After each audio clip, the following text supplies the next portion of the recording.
ইউক্রেনের president Volodymyr Zelensky বলেছেন তিনি আগামী রবিবার ফ্লোরিডায় মার্কিন প্রেসিডেন্ট ডোনাল্ড ট্রাম্পের সঙ্গে দেখা করবেন। রাশিয়ার সঙ্গে সংঘাতের অবসানের জন্য আলোচনার মধ্যে তাদের এই সাক্ষাৎ হওয়ার কথা রয়েছে।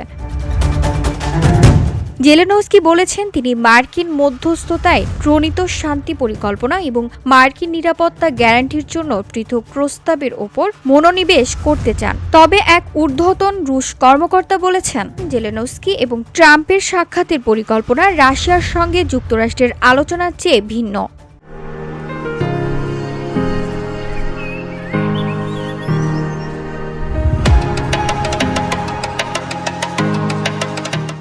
ইউক্রেনের পূর্ব ডনবাস অঞ্চল থেকে রাশিয়ার সেনা প্রত্যাহারে জেলেনস্কির প্রস্তাব সম্পর্কে ক্রেমলিন কোনো মন্তব্য করেনি। শনিবার রাতে রাশিয়ার নতুন বিমান হামলায় কিয়েভ অঞ্চলে কমপক্ষে একজন আহত হয়েছে বলে স্থানীয় কর্মকর্তারা জানিয়েছেন।